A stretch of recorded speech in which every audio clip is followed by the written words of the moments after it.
Mesdames, bonsoir, monsieur, bonsoir et bienvenue au journal télévisé bilingue sur Spectrum Television, édition de ce 9 décembre 2021. Au sommaire, Cannes Total Énergie 2021, le trophée dans la ville de Douala. Les autorités traditionnelles municipales et administratives ont accueilli le trophée de la Coupe d'Afrique des Nations 2021 dans la ville chef-lieu de la région du littoral. Le compte rendu dans la suite de ce journal. Et puis, incendie. La morgue de l'hôpital de district de Newbel en feu ce 9 décembre 2021. Les flammes ont troublé la tranquillité des résidents de ce pavillon de la structure hospitalière située dans le 2e arrondissement de Douala. Causes et conséquences dans ce journal. Une fois de plus, bonsoir et bienvenue à cette édition d'information bilingue que nous ouvrons en langue anglaise avec vous, Joséphine Binzi. Bonsoir. Good evening, Ines. Good evening to you. Thanks for watching the Primetime Bilingual Newscast. As announced in the headlines, the African Cup of Nations trophy has arrived Douala today, the 9th of December 2021, and has been received by the Secretary General at the Governor's office, sitting in for the Governor. This is the presence of the traditional authorities and administrative authorities of the region, stakeholders, journalists from different press organs. Our reporter Crystal Asexwele, in attendance, tells us more. The coveted trophy of the Total Africa Cup of Nations has arrived at the city of Douala today, December 9, 2021, after its reception in Yaoundé on Tuesday, December 7, by the Minister of Sport and Physical Education, Narcisse Mwele Kombi. Escorted from Yaoundé to Douala by the Director General of Total Cameroon, Adrien Bechinet, this trophy was presented to the Secretary General at the Governor's office, Haman Aboubakari, who was sitting in for the Governor of the Littoral region in the presence of traditional and administrative authorities of the region, football stakeholders, as well as journalists from different press organs at the Governor's office in Bonanjo. Douala is one of site of the AFCON, and it's good for the Total to come here and to show us the trophy. We are praying that this competition be the success in our region, and we are ready. We have taken all necessary measures to welcome teams, to welcome the competition, and to well manage this competition. From Douala, this trophy is scheduled to tour the other cities that will stage AFCON matches, including Bafoussam, Garoua, and Limbe. This tour, it should be noted, aims at sensitizing Cameroonians on the stakes and importance of hosting the AFCON, which will take place from January 9 to February 6, 2022. L'élection à la présidence de la Fédération camerounaise de football, c'est ce 11 décembre 2021, à quelques jours de ce scrutin dont l'un des candidats, Samuel Eto'o-Fils, appelle ses partisans au calme et à la sérénité. Je vous propose de l'écouter dans cet extrait. Je sais combien vous m'aimez, je sais combien vous m'appréciez. Il est temps de le démontrer en restant très, très calme. Si l'un de vous compte manifester, si l'un de vous compte marcher, alors il jouera contre moi. Nous aimons tous notre pays, nous aimons tous notre football. Croyez-moi, malgré toutes les difficultés que nous avons connues et que nous connaîtrons demain et après-demain, nous irons à ces élections le cœur apaisé, avec nos forces pour gagner ces élections-là. Alors, aucune marche n'est admise dans mon camp. Si vous m'avez apprécié, si vous m'appréciez, si vous m'aimez, et je sais combien vous m'aimez, s'il vous plaît, ne donnez pas l'occasion pour qu'on tire sur moi. Je vous en prie. Je vous embrasse très fort et nous allons continuer à travailler. Nous espérons et nous croyons fortement que samedi, ce que nous attendons tous sera là. Away from sports, following the Dikolo Bali family's peaceful walk last month against land expropriation, Honorable Joshua Osei revealed that he met with the Prime Minister and he promised to examine the situation that will benefit the Dikolo people as well as investors. Details with Catherine Kone. The Dikolo people in the littoral region have been reassured by the Prime Minister and Head of Government to re-examine the decision of land expropriation. The revelation was made by Honorable Osei Joshua after meeting the Prime Minister in Yaoundé. Well, first of all, the Prime Minister listened to us carefully and we gave him an explanation why the expropriation needs to be re-examined. And he reassured us, or he asked us to reassure the victims, the population of Dikolo, that nothing will be undertaken against them or in view of expropriating them before the entire file is carefully looked at again. So this will not happen during the festive season. So beginning next year, we'll sit down again. He will sit down and probably call us up and try to put down a team that will go down and look into the matter properly so that appropriate measures are taken for no one to lose in the issue. You know, the thing is, it's a critical issue because these people have been on these lands for more than 2 centuries now. And so some of the things that could apply in other areas of Cameroon are very difficult to be applied in the center of a city like Douala.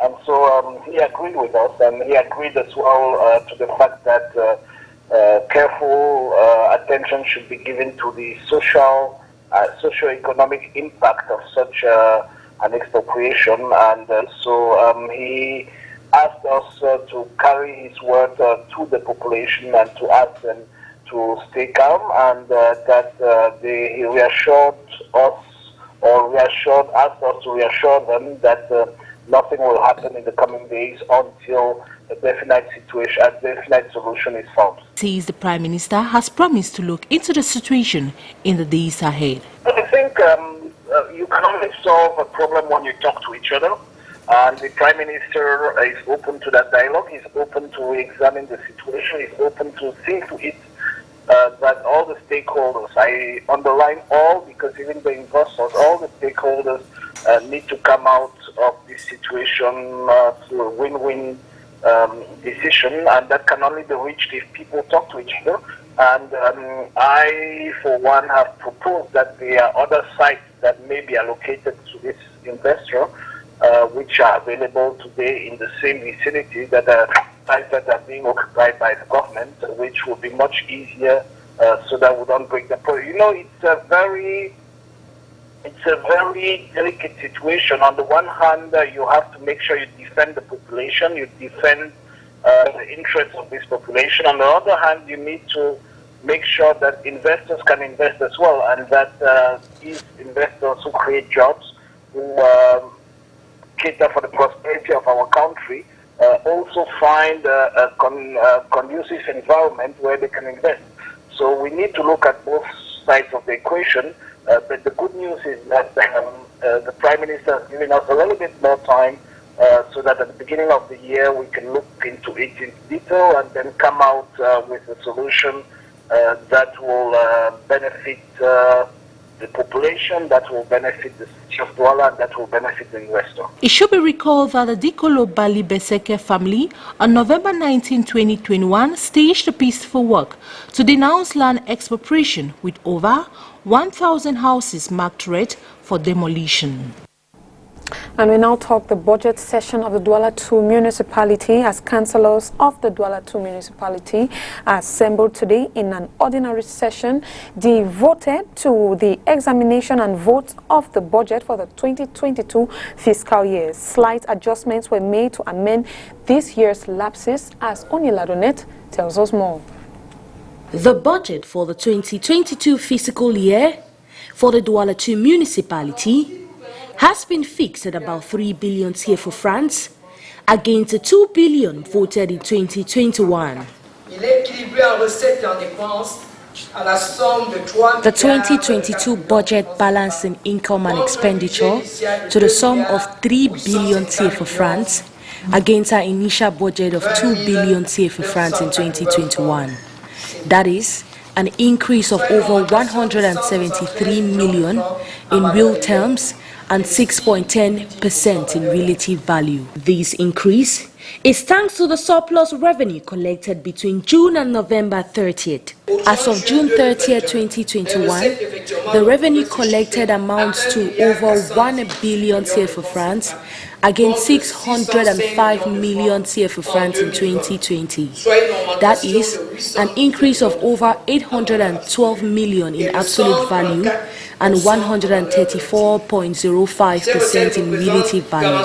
These receipts representing 45.57% of the total receipts against a recovery rate of 21.10% recorded in 2020 in the same period. 2021 has seen the improvement of roads, drainage systems, the purchase of water sewage trucks, and equipment for hygiene and public sanitation works. Not leaving out the construction of a waste treatment center. The goal for 2022 is to make Douala 2 comfortable for all its inhabitants. La finalité de toutes nos actions programmées étant de faire de Douala 2e une ville où il fait bon vivre. Aussi, the purpose of all our planned action is to make Douala 2 a habitable city. So it is with a lot of application, consultation, and serenity that we have prepared this draft budget in order not only to start the course better and to further ameliorate the infrastructures in preparation for emergence in 2035. All this has been revealed in an ordinary session organized on Thursday, December 9, 2021, presided over by the Senior Divisional Officer for Wuri, Benjamin Boutou. En bref, la synthèse d'une communication du ministère de la Défense, un éclairci sur la destruction par incendie d'une maison suspectée d'abriter des combattants séparatistes dans la région du sud-ouest, précisément à Bachuntaï, par Manfé. Les faits sont imputés aux éléments des forces de défense et de sécurité et se seraient déroulés dans la nuit du 6 au 7 décembre 2021. Le document signé par le capitaine de vaisseau Cyril Atonfak Ngemo, chef de la division de communication au ministère de la Défense, révèle que les éléments de la compagnie de gendarmerie de Manfé ont constaté que le dit incendie était la conséquence de l'explosion d'un important stock de carburant frelaté entreposé au domicile d'une dame nommée Achou Christina. Le bilan fait état d'aucune perte en vies humaines. Allons à présent dans le 2e arrondissement de la ville de Douala où un incendie s'est déclaré ce jour 9 décembre 2021, intervenu à l'hôpital de district de Newbel, notamment au pavillon morgue. La prompte réaction des riverains aura permis dans un premier temps de contenir les flammes, ceci avant l'arrivée des sapeurs-pompiers. Reportage Léla Renganzeu.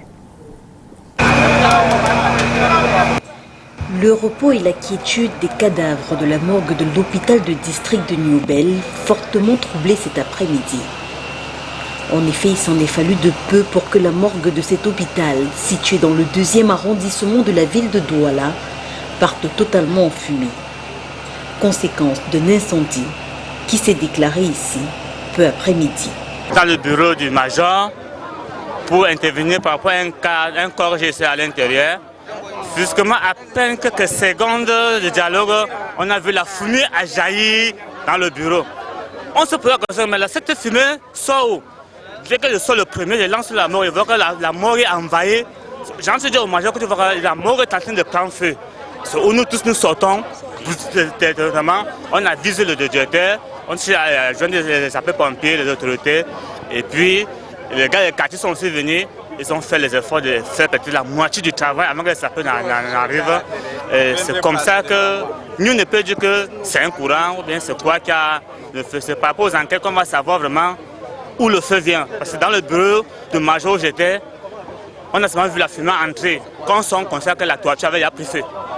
Si le pire a pu être évité, c'est tout d'abord grâce à la contribution des jeunes du quartier qui se sont mobilisés dans l'optique de venir à bout des flammes. Munis de seaux d'eau, et autres tuyaux d'arrosage, ils sont parvenus à maîtriser le feu avant l'arrivée des sapeurs-pompiers. C'est un incendie qui a été là et vous savez que l'incendie, c'est comme un bandit, on ne le prévoit pas. Mais grâce à Dieu, je pense qu'on a pu, le pire, on a pu retenir cela et c'est un bravo comme ça aux gars du quartier, hein, d'abord qui sont mobilisés, qui ont essayé d'éteindre déjà le feu avant même que les pompiers arrivent aussi rapidement. Parce qu'il ne faut pas dire que les pompiers ne sont pas arrivés. Ils sont arrivés, mais les gars du quartier avaient déjà fait la moitié du travail. Grâce à Dieu, on n'a pas vraiment eu de gros dégâts.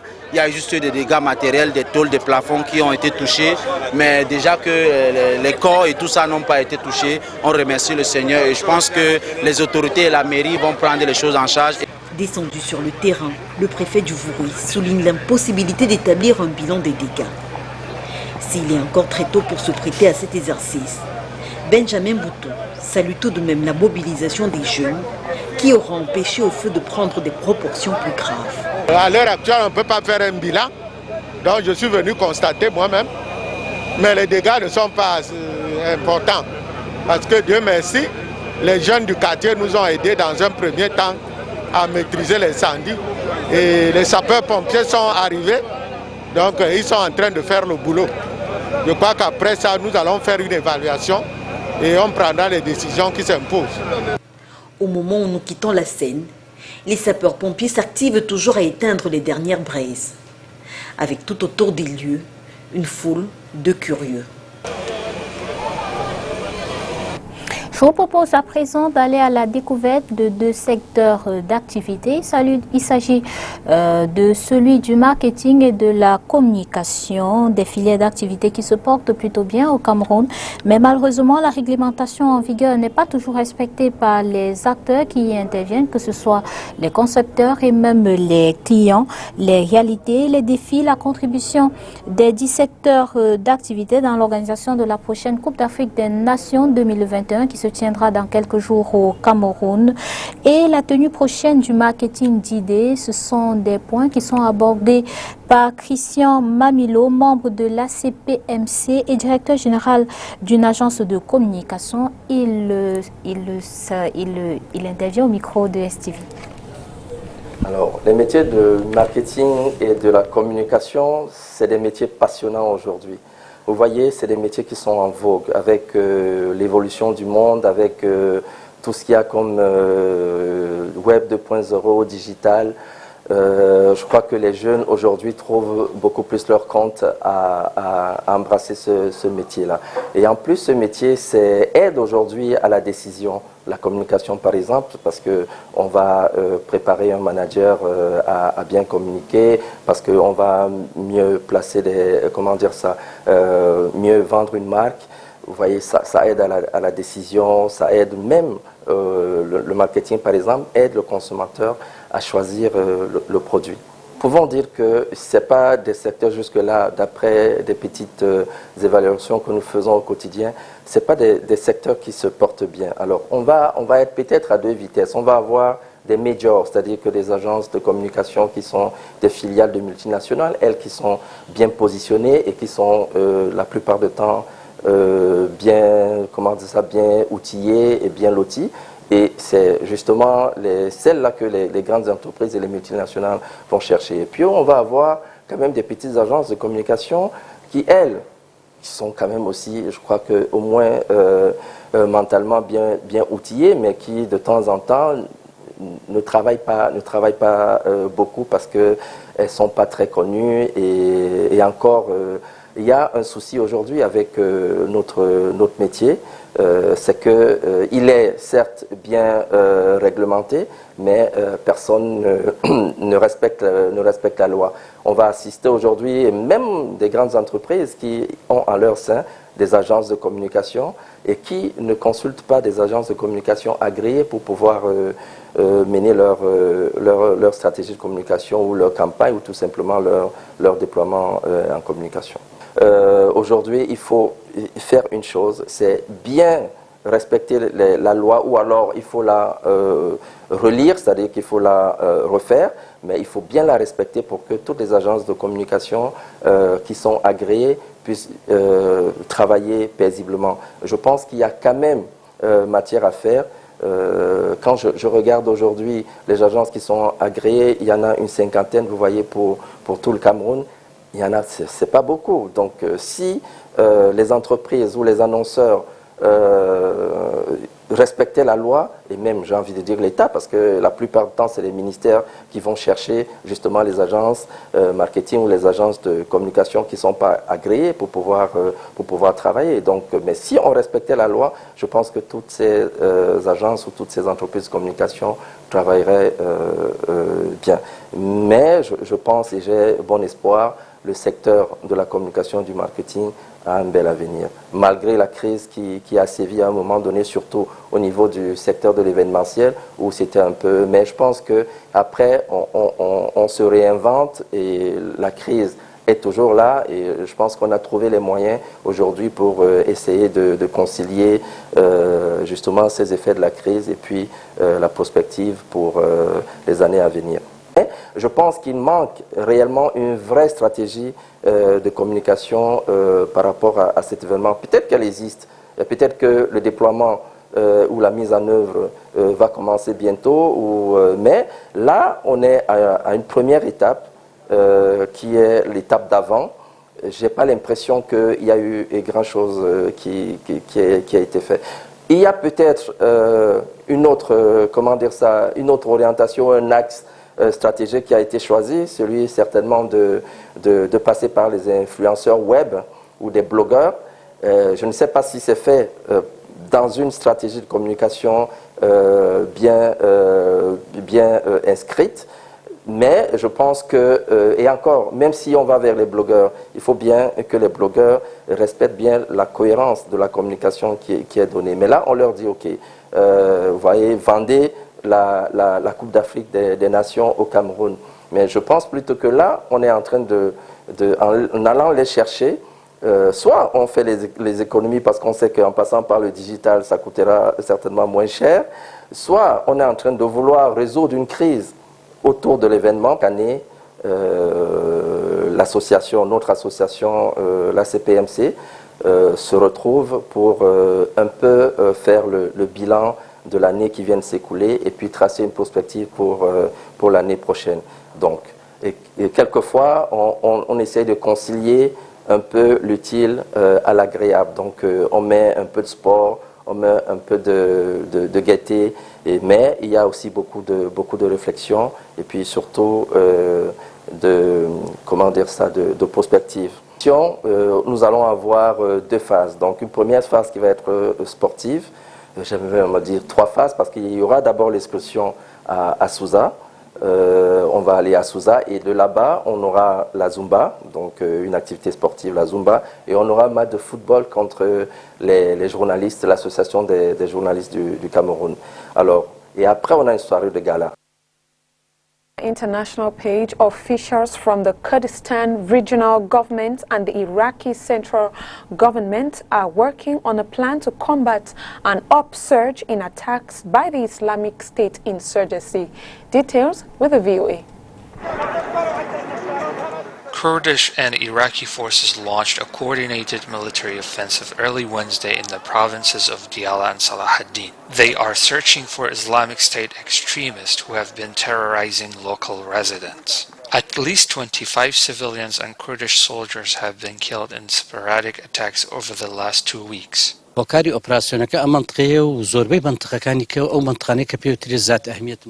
we have suffered great loss of life among Peshmerga forces in Golajo, Makhur, and villages such as Khidirjija and Pirde. The IS fighters are in areas where there is a security vacuum, in areas where there are no Iraqi or Peshmerga forces. IS is still active in areas ranging from Diyala and Salah ad-Din provinces to Kirkuk and Nineveh. That region is claimed by both the Iraqi government and Kurdistan region. Iraqi Prime Minister Mustafa al-Kadhimi came to Erbil, the capital of the Kurdistan region, on Wednesday. He was greeted there by Kurdish Prime Minister Masroor Barzani. The two leaders discussed closer security cooperation in the disputed region. Then al-Kadhimi visited the Kurdish front line facing the militants. Kurdish officials tell VOA that IS has brought scores of fighters from Syria into Iraq during the last month. IS is available everywhere, but God willing, we will hunt it down everywhere. The operations will continue to defeat it. Iraq announced victory over the Islamic State in December 2017. 4 years later, the militants are not as strong as they were, but are still capable of hit-and-run attacks that cause casualties to the region's military forces. For Dilshadan, we're in northern Iraq. Rakar Hussain, VOA News.